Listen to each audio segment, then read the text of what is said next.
চলছে কাঁঠালের সিজন আর আমি কাঁঠালের তরকারি খাবো না, এটা তো হতেই পারে না। যেই কথা সেই কাজ। তো হ্যালো বন্ধুরা, আসসালামু আলাইকুম সবাইকে। আশা করি সবাই অনেক ভালো আছেন। সকাল সকাল চলে আসছি কাঁঠাল কাটার জন্য।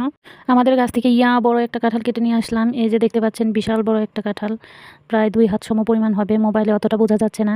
আসলে আমি এটা প্ল্যান করেই কেটেছি যে এত বড় কাঁঠাল পাকলে পরে আমাদের পক্ষে খাওয়া সম্ভব না। সেজন্য এমনিতেও আমি কাঁঠালের তরকারি খেতে পছন্দ করি, তার মধ্যে এত বড় কাঁঠাল এটা পাকিয়ে আমি খেতে পারবো না। সেজন্য আমি ভাবলাম যে অর্ধেক কেটে তরকারি রান্না করব, আর বাকি অর্ধেকটুকু থাকলে সেটা পাকিয়ে খাওয়া যাবে। যাই হোক, এখন আমি কাঁঠালটা কাটবো। আপনারা দেখতে থাকুন কীভাবে আঠা ছাড়িয়ে কাঁঠাল কাটতে হয়।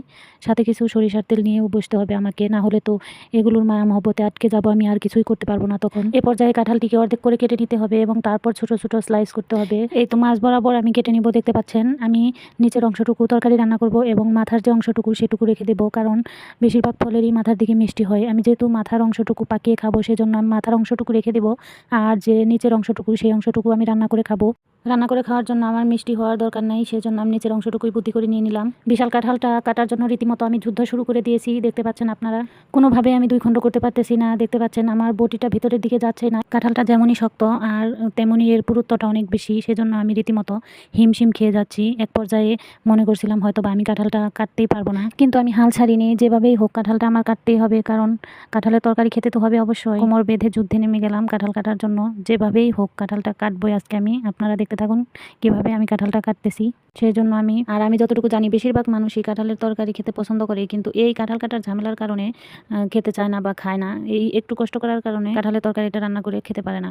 যাই হোক, আমি কষ্ট মেনে নিয়ে এই কাঁঠালের তরকারি রান্না করি প্রতি বছর 2-1 বার করে। কাঁঠালের দিনে আমার এটা খেতেই হবে।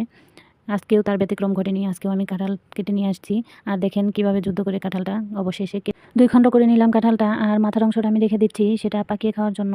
এটা ঘরে থাকলে এমনিতেই পেকে যাবে। আর যে নিচের অংশটুকু, এটাকে আমি এখন ছোট ছোট করে পিস পিস করে কেটে এবং বেছে নিব। কাঁঠাল কাটাটাই ঝামেলা, রান্না করা অতটা ঝামেলা না, খুবই সহজ রান্না। আর আপনারা সবাই জানেন কাঁঠাল কাটার পর মশা এবং মাছিতে ধরে, সেই জন্য আমি কাঁঠালের মাথার অংশটুকুকে কাগজ দিয়ে পেঁচিয়ে রেখে দেবো। এই তো এই অংশটুকু আমি কাগজ দিয়ে পেঁচিয়ে আলাদা করে রেখে দিচ্ছি। আবারও এই নিচের অংশটুকু রীতিমতো যুদ্ধ করে আমি ডুমো করে নিব। নেওয়ার পরে এগুলোকে সুন্দর করে বেছে নিব। এই তো এভাবে আমি কেটে নিচ্ছি। আসলে কাঁঠাল কাটা খুবই কষ্টেরই কাজ, সেজন্যই মানুষ কাটে না, হয়তো বা বেশি একটা খায় না। এরই মাঝে আমার হাত দেখেন আঠায় ভরপুর হয়ে গেছে, কিছু করতে পারতেছি না। যাই ধরতেছি সেগুলোই হাতের মধ্যে আটকে যাচ্ছে। এখন আমার হাতে তেল দেওয়ার পালা। আমি হাতে প্রচুর পরিমাণে তেল দিয়ে নিব, তারপরে এই ভালোবাসার কাঁঠালগুলো আমার হাত থেকে ছাড়ানো যাবে। না হলে এগুলো আমার হাতে আটকে যাচ্ছে, আমি এগুলো পরিষ্কার করতে পারতেছি না।